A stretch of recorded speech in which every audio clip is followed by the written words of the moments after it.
Fala, meus amigos, minhas amigas ligados aqui no programa Dois Toques para a gente escrachar o verbo. Vamos escrachar o verbo que foi Varmengo e Varmeiras esse final de semana. Mas a gente vai ter que falar. O único que não depende de nada disso para ganhar, para ser líder absoluto, é o Botafogo, que tá lá tirando onda na ponta. E não adianta o torcedor rival querer invocar o ano passado, porque nenhuma água passa a mesma vez pelo rio, né? Isso é filosófico, né? Um rio nunca é banhado pela mesma água, então não adianta querer invocar 2023 para 2024, porque não vai rolar, não vai acontecer. Botafogo tá muito bem e o Palmeiras e o Flamengo, que tem times sensacionais, elencos maravilhosos, estão cada vez mais envolvidos em problemas com a arbitragem, né? O Flamengo é o terceiro pênalti em 2 jogos. Vai comparar com o Botafogo, que não tem 3 pênaltis na competição inteira, né? E o Palmeiras, pelo amor de Deus, que anulação de gol do Cruzeiro é aquela? Que anulação de gol do Cruzeiro é aquela? Agora, o pessoal tá tão mimizento e lacrador que o Alexandre Matos, que foi escorraçado do Vasco, agora tá lá, teve uma segunda chance lá no Cruzeiro, em vez de falar da arbitragem e falar do VAR e falar sei lá de quê, veio falar de John Textor. Pelo amor de Deus. É por isso que vocês são prejudicados o tempo inteiro, porque não sabem nem reclamar, não sabem o que falar, para quem falar e como falar.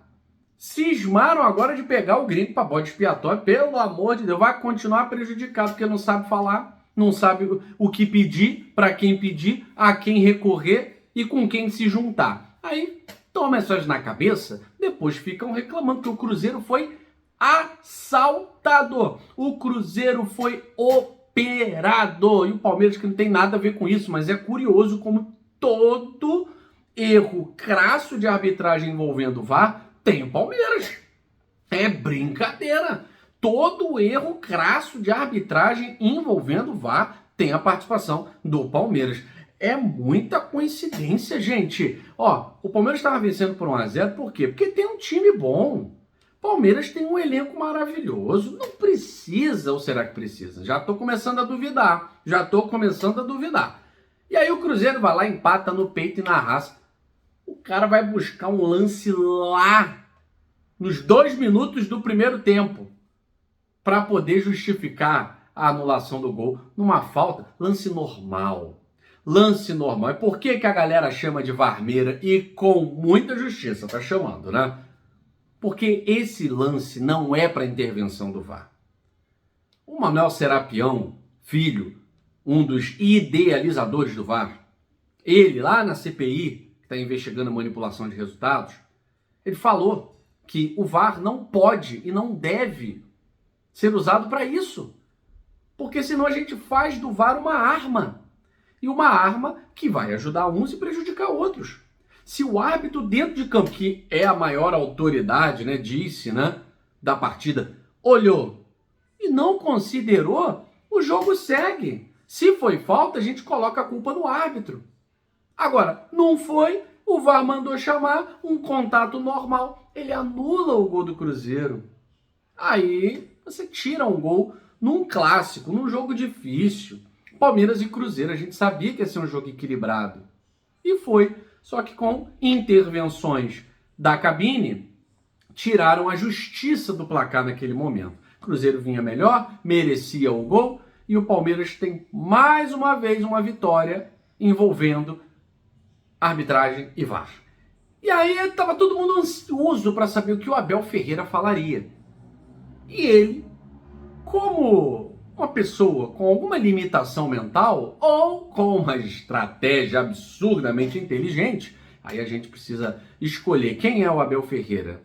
Alguém que vê e não enxerga ou alguém que sabe muito bem o que enxergar e jogar na mídia. Conseguiu ter a audácia de falar mal de arbitragem. É impressionante. Parece que ele estava o corpo em Palmeiras e Cruzeiro e a alma em outro lugar. Não é possível. Ele tá falando de outra coisa, ele viu outro jogo. Porque falta critério. E reclamou de pênalti em cima do jogador do Palmeiras. É inacreditável a cara de pau desse sujeito de chegar numa coletiva e dizer que o Palmeiras foi prejudicado pela falta de critério da arbitragem. É inacreditável. O Cruzeiro foi operado, o seu Abel Ferreira foi assaltado, o seu time pela milésima vez foi beneficiado. Onde vamos parar com essa hipocrisia? E o Flamengo? É Varmengo mesmo? Olha, essa rodada não sei se é muito Varmengo, não. Pessoal reclamando do segundo pênalti, da jogada e tal. O problema ali, vamos falar a verdade, Flamengo e Criciúma, o Flamengo precisar disso para ganhar do Criciúma chega a ser risível. Não conseguiu ganhar do Cuiabá, não conseguiu ganhar do Fortaleza, não ia conseguir ganhar do Criciúma. O grande problema, aí aparece o grande problema. A torcida do Flamengo, inclusive o cara tira uma selfie, né, com a bola. Tem isso na internet, tá viralizando. Depois o cara vai lá e pum, joga a bola para dentro do campo. A partir do momento que a segunda bola entra dentro de campo e no mesmo perímetro, no mesmo quadrante ali, na mesma zona de perigo, o árbitro tem que observar e parar o jogo. E dava para parar, porque alguns podem falar assim, mas a jogada estava na área. Não estava na área ainda não.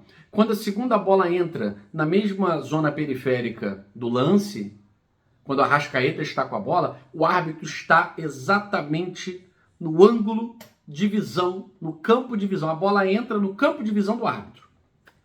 O árbitro não para o jogo. Esse é o erro. O erro não é do VAR.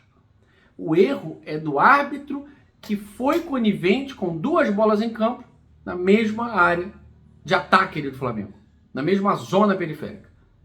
Ali ele tinha que ter parado, ele tinha tempo para parar. Ele não parou porque ele não quis.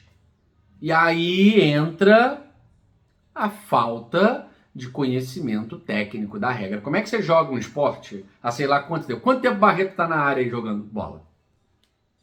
É profissional, então deve ter começado cedo. Esse é o mal do jogador brasileiro. Ele não lê aquilo que ele deve ler. Ele não estuda aquilo que ele deve estudar. Ele está no ramo, o jogador brasileiro está no ramo e ainda é capaz de dizer assim, mas eu não sabia que a regra era essa. Meu amigo, você vive disso. Eu não saber é uma coisa. Agora, você vive disso. Bola nasceu com você, amigo. Você é jogador profissional de futebol, você joga uma Série A, Barreto. Você já atuou por uma grande equipe do futebol brasileiro. Como é que você não sabia que se você interfere diretamente num lance chutando uma bola na outra, isso é uma falta? Isso é uma falta técnica. Agora, dentro da área, segundo a regra, é tiro livre. Direto. Então, assim, o jogador vive de futebol, não conhece as regras do futebol, para mim é demais. E nesse nível de prejudicar diretamente a equipe dele, que ia sair com empate do Maracanã, não ia sair nada dali. O Flamengo não está conseguindo implantar futebol. O Tite está falando alto demais, o Titez está falando muito alto, o Flamengo não está conseguindo jogar futebol. E aí foi beneficiado porque o árbitro simplesmente foi conivente com uma ação que parte da torcida do Flamengo. Da torcida do Flamengo.